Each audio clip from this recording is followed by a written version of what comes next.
Hello, I'm your host, Peter Komendowski, and welcome to Surviving Bad, where we explore stories of survival, hope, and inspiration. Today we talk about the role of harm reduction in substance use disorder treatment. High-risk behavior has its roots in mental health and social inequities that drive poor risk management. Now we'll explore harm reduction as a part of the treatment process.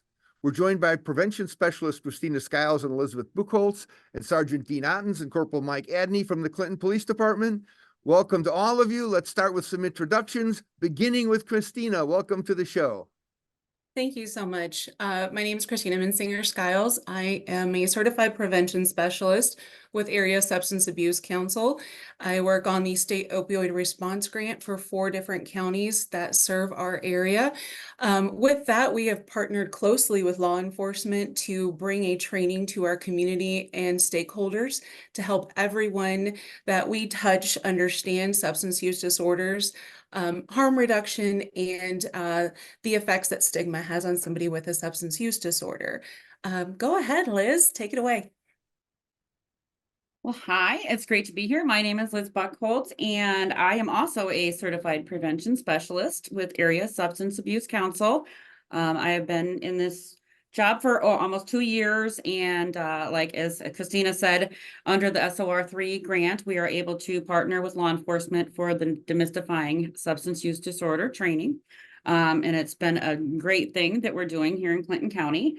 I'm also coming from a background of, I was a probation officer at one point, and I've also done child welfare specialist position. So I kind of have a little bit of, experience in the law enforcement aspect as well as the child welfare aspect. So it's a good thing to have a like well-rounded approach to this. But that's enough about me. I will throw it to Mike. My name is Mike Adney, Clinton PD. Just really happy to be here. Thank you for having us here. I work with the Clinton DART program. We try to do outreach to people who have substance use disorders and their friends and families. We try to respond to overdoses as fast as we can to get some help or some options for family members or the person with substance use disorders. Again, I've been a police officer for about 20 years and really enjoy the job. We work in community outreach, and this is probably one of my favorite parts that I've done. So now I'll pass it on to my partner, Sergeant Dean Ottens. Hi, again, thanks for having us all here. Sergeant Dean Ottens, Clinton Police Department for 28 years. During that time, I've done about everything I think that I can under the sun. Worked narcotics, been a cultural diversity instructor, ran honor guard, I've been a field training officer, and now I'm in charge of community outreach and the DART team, which is the drug addiction response team.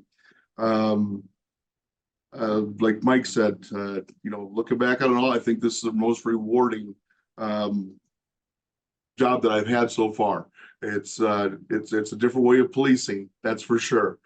But again, thanks for having us here. Look forward to the conversation. Well, one thing we've noticed about policing in general is it really is a community service. I mean, sometimes it gets lost in headlines when people are complaining that people in public safety and in substance use prevention and treatment are humans. They have families and kids, and they live in a community, and they have all the same issues. How has this, maybe Mike, you're the one to answer this, maybe Dean, how has this changed sort of the relationship of police officers to the community? Has it had an effect on more than just the substance abuse sort of issues? I'll take that. So I think it has. I think it allows people to see us in a different light. When we're out there doing outreach and, just making that contact and smiling and shaking a hand and saying, hey, how can I help you? What can I do for you? They get to see us, not just pulling them over through the rearview mirror, so to say. I think it has a big impact. It makes us more personal. Mike, what do you think of that? Yeah, I agree. It's super positive. And while we do our outreaches, it's not always people that come up to us that need substance use disorder or mental health assistance or anything like that. It's just normal everyday folks, and they love to see us out there interacting with the people, and we love to do it. And it just builds a better relationship with the community, which makes everything a lot easier for us. Mike, quick question. Let's say I'm running down the street, or I'm driving down the street and I'm driving impaired, and I know that I'm using. Do I know when you pull me over that you're going to give me some options, or is it immediately a high stress situation where I think that, okay, I'm really in trouble. I'm going to be going to jail. I mean, how much is the community really vested in knowing this is out there? I think it's getting more known. I think through our programs, it's getting more and more known. If you would have asked us the same question a year and a half ago, it would be different, but we're teaching our younger officers, and a lot of our members of the DART team are younger officers. And so they're talking about it. Obviously, they're taking their safety and everything that they're supposed to do in order. But once we get to a certain point, one of the first things we want to do is offer them treatment, or offer them the options to improve their lives. Of course, if they need to have some criminal charges, that's definitely something that'll happen. It's not always promised that you're not going to get charged, but we try to give them as much help as we can. Well, this is all really good. We're going to take a short break, and we'll continue our conversation about substance use disorder and harm reduction and some of the great things happening out there in Clinton County. See you all after the break. You don't want to miss this.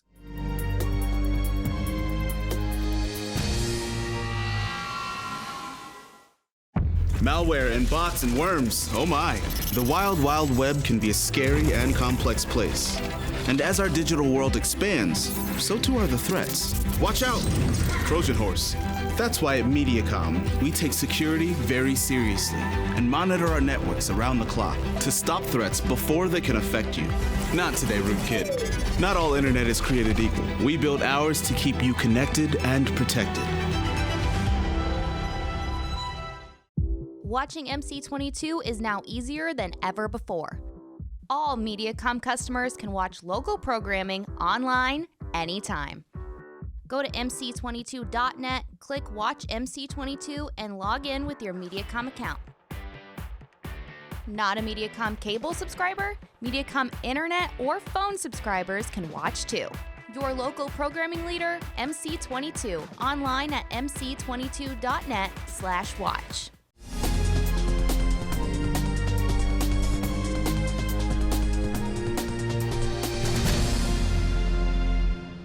Welcome back to Surviving Bad. We're talking about substance use disorder, a persistent problem for public health and safety. And let's face it, addictive substances are sophisticated predators, and resources are limited to help individuals to get effective treatment, but they're doing some really good things here in Clinton County. Christina, tell us about how some of this works.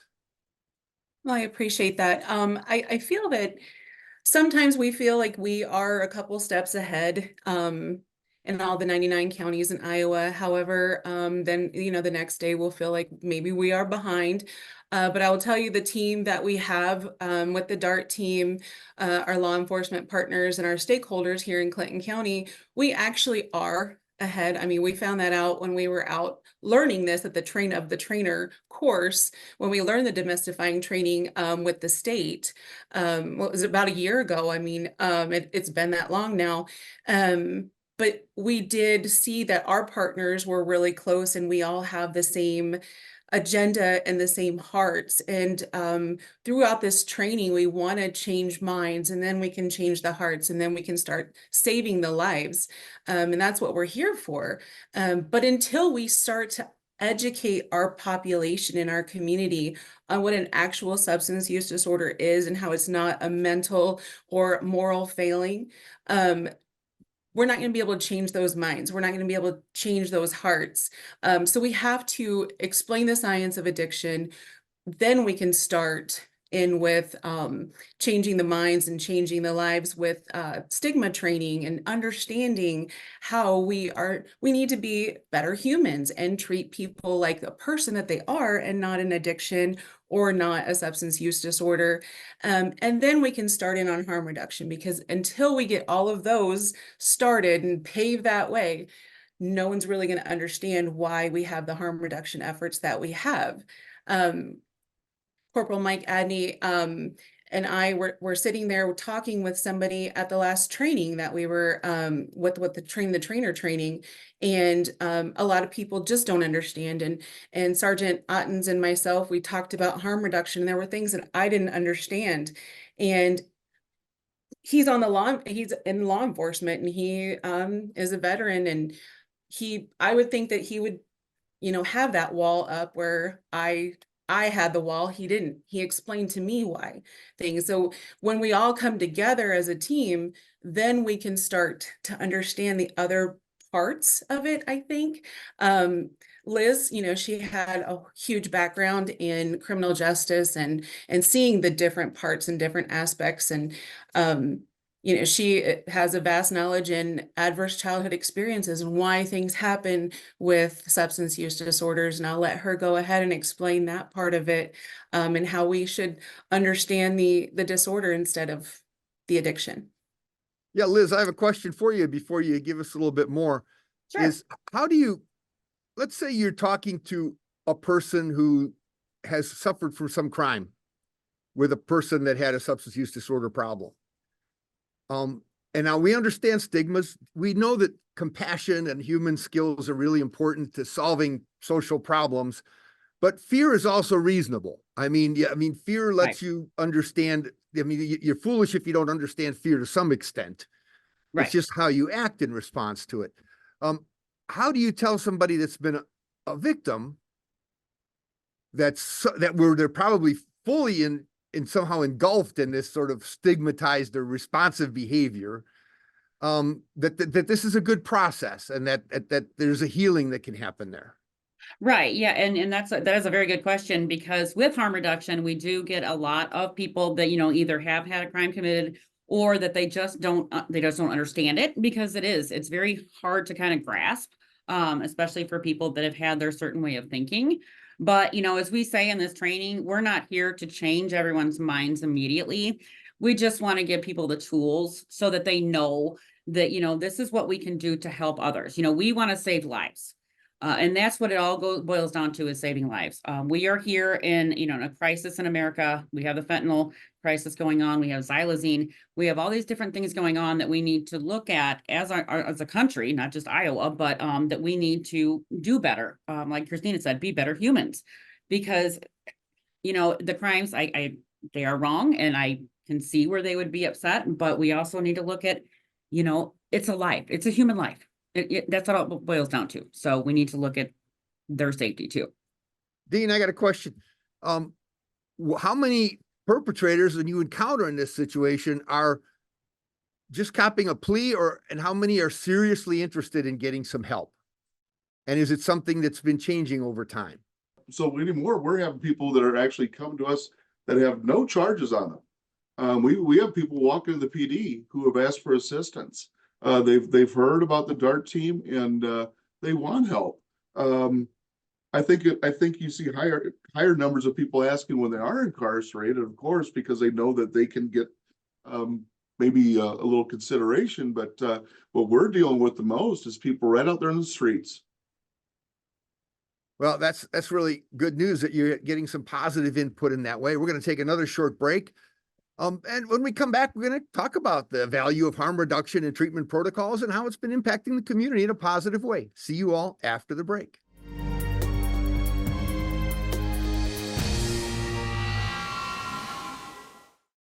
Dad, I'm not glitching. I told you, with our new Extreme Internet, it will be smooth streaming. That's unbelievable. Well, you better believe it, Missy. I already finished streaming the whole second season of my show. So start the third. What the fast? That's really not frustrating. I'll take that as a compliment. You should. I'm gonna get some ice cream. Do you want some?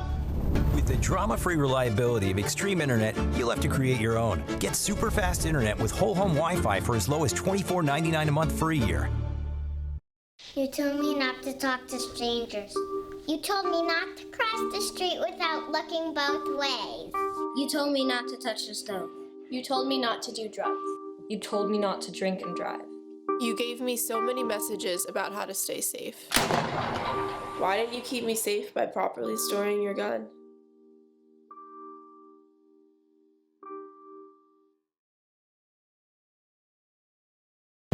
The fact is, we use the internet for almost everything we do. Smart cage, feed beaker. So when the internet doesn't work the way it should, you don't work the way you should. That's why more homes and businesses rely on Mediacom. Our fiber-powered network delivers 99.99% reliability. And with 650,000 miles of fiber, we have more paths of connection and more ways to avoid outages. Not all internet is created equal. We build ours for you to rely on.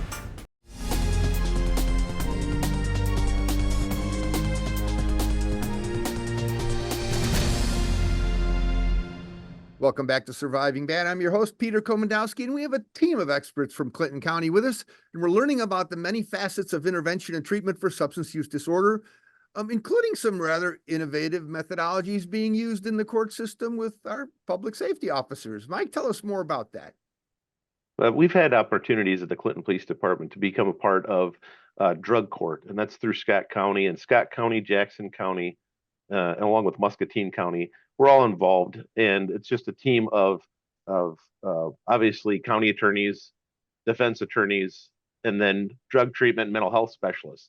We also do a mental health court involved in Scott counties in the same county as well. And we're just very fortunate that Clinton can be a part of that because it offers the people that do commit crimes different ways of getting treatment, whether it's for mental health or for substance use disorders. It's not just a straight up going to jail. But in addition to that, if you do go to jail, we also have some treatment programs in the jail now as well that have Alcoholics Anonymous and Narcotics Anonymous. And so there are a lot of options at the Clinton County for treatment. Now, a lot of times, when you have people that have been in the criminal justice system, if they're from your area, they usually stay in the area. They usually don't leave. So you've had a chance to gauge how much effect these programs have had on people repeat offending or getting help. What have you seen personally?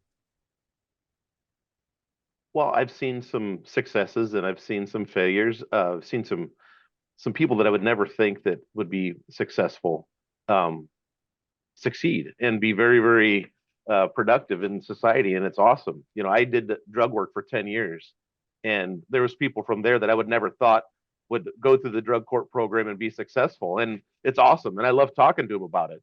And so I think I like to see we're seeing more successes just because we understand it's not a one-time shot. You know, if it takes you 10 times to go to rehab, then we'll do that every time. There's not a set limit on what we're going to give you and what we're going to allow to you. We're going to give you as many opportunities as we can until you succeed. Yeah, you know, it's a great point because we know when we talk to doctors, they often mention things like that helping someone overcome substance use disorder has more success than dealing with people with high blood pressure and blood sugar, where, you know, they're repeat offenders at their doctor's offices with high blood pressure, high blood sugars.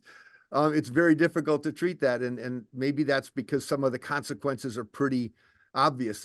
Dean, you've been a part of this. You've been changing the landscape of consequences for people that have precursors in mental health issues and generational diversity and equity issues where, you know, there may be a lot of income pressures. And, you know, is this really able to change the future outcomes of Iowa communities if we do this with all our heart and earnestness in it? Absolutely believe so. I've said it time and time again. We need to help fix the people. Help them fix themselves. Otherwise, we can continue to make new programs. We can continue to build buildings to shelter them, everything else. But if we don't help fix them, then we're going to keep building. We're going to keep building prisons. 28 years, and I can tell you, the way that we've been doing things aren't as effective as what they should be. You know, it's this program here. I like to think that what we're doing is reaching out and grabbing somebody by the hand and going, "Hey, I'm going to help you. I'm going to get you where you need to be. I'm going to go ahead and make sure you're okay." And we need more of that instead of people just handing a card. You know, I think the ladies can speak on that. They're very passionate about it. Part of your intervention at some point is to get a hold of somebody from ASAC. Yes. And connect them to what, and Liz, once that happens, what do you do with the people? They are referred to counseling at ASAC and they will receive treatment.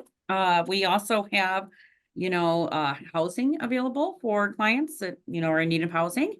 And, I'm gonna piggyback on what Dean said about, well, actually, it was a question about the generational, you had mentioned, I think, about the generational effects and, going into those adverse childhood experiences that we talk about. And those are just basically things that happened, before the age of 18 to someone that may push on substance use disorder in the future. So I kind of wanted to piggyback on that also. But yeah, ASAC is here to help with addictions. We have, like I said, housing, counseling available, and medical assisted treatment. So there's a lot going on in Clinton County that we are partnering with Dean and Mike and law enforcement with as a whole community. Well, that's really interesting. We're going to have a chance to talk to all of you again. We're going to take a short break and we're going to ask you to share some final comments, insights, and inspiration for our guests. So see you all after the break. You don't want to miss this.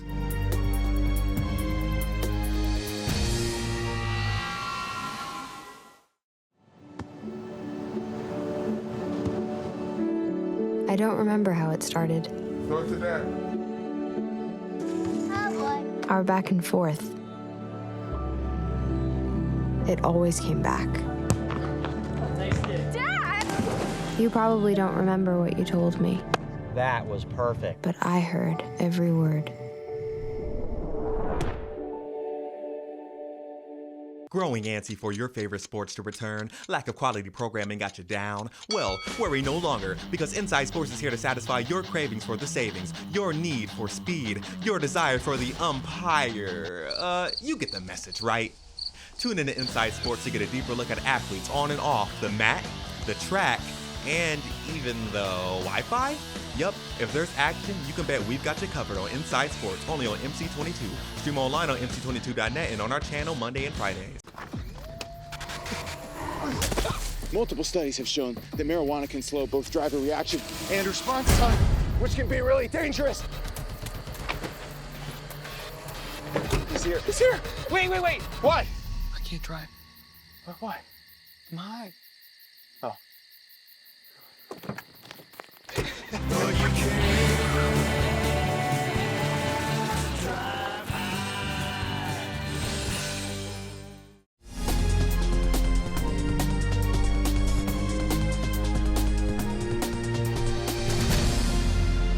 Welcome back. Today on Surviving Bad, we explored the role of harm reduction in substance use disorder treatment. Let's hear what insights and inspiration our team of experts has to share, starting with Christina. One of the biggest barriers we find here in Clinton County, the awareness and the stigma that people have with individuals with brain health or substance use disorders, and the constant judgment, it seems to be a barrier. So we're hoping that with this training, the training called Demystifying Substance Use Disorder and Harm Reduction, will help people identify and understand how their actions are barriers to people with a substance use disorder. And substance use disorders, as we all know, when someone goes into recovery, they're in long-term recovery. It's not a straight arrow. It's not a straight line. It's all over the place. So as we go out as the team and train together, and we never have one identified spot over the other, we kind of just feed off each other and go where we go, because we have that candid conversation. We have that real conversation. These guys and gal, we have the real life experience, we have the education, and we have the background that feed into those. Well, Dean, how does that feel for you when you hear something like that? I mean, you've been around probably the longest of everyone, if I can guess. I think I have. It's like she said, the training in itself, I think is really has great value. And training with these three outstanding people here makes it worthwhile. And again, we kind of feed off of each other on everything. We're, like they said at the beginning, we're just trying to change some hearts and minds. Not having people look at somebody and thinking, they're horrible because they do have a disorder. Look at them as human beings still, because they are a human being and they deserve that. And Mike always says, if we could just move them a little bit, just a little bit, we've done our job. Well, and you're moving a community, Liz. When we talk about some of these changes, as difficult as it may be to move the needle on people with substance use disorder, the needle of stigma is equally hard to get, your community more inclusive in some of these solutions. What are those challenges like? Yeah, there's a lot of challenge with stigma. We see a lot of it. And I think a lot of people, as humans, we all have that sort of stigma. And it's natural. I mean, we always have that like but we also need to look at the fact that, like Dean said, they are humans. We need to stop calling them, words like frequent flyers, things like that, because it's harming. We want them to get the help that they need, because they are humans. So it's been very difficult, but like we said, we're moving that needle one little notch at a time. Mike, what do you see for the future of the community? Do you think that is this it's like a pilot program throughout the state of Iowa? Can you see this really expanding to become a part of daily practices throughout the entire state of Iowa? Absolutely. I'm excited about this training because I'd love to ultimately get it to the law enforcement academy. I'd love to get it to our doctors and nurses. We're doing local, but even the University of Iowa, where they teach doctors and nurses, because compassion fatigue is a real thing and it's an issue that we have here. And one of the biggest issues, or one of the biggest people who have stigma, are law enforcement officers and medical professionals. And that's because they see it over and over again. And a lot of times it doesn't get any help, so they get tired of dealing with the same thing over and over again. But my favorite part of the class is addiction, because for people to truly understand what these guys and gals are going through with substance use disorders, you have to understand the addiction. It's not their choosing anymore. It's in their minds and it's in their physical bodies. They can get sick if they don't do the things that they're not supposed to be doing. It's not the same person anymore. And that's one of the biggest things for addiction, is we can't begin to help get the community to understand until they understand addiction. Christina, can you give us some final comments before we sign off for the day?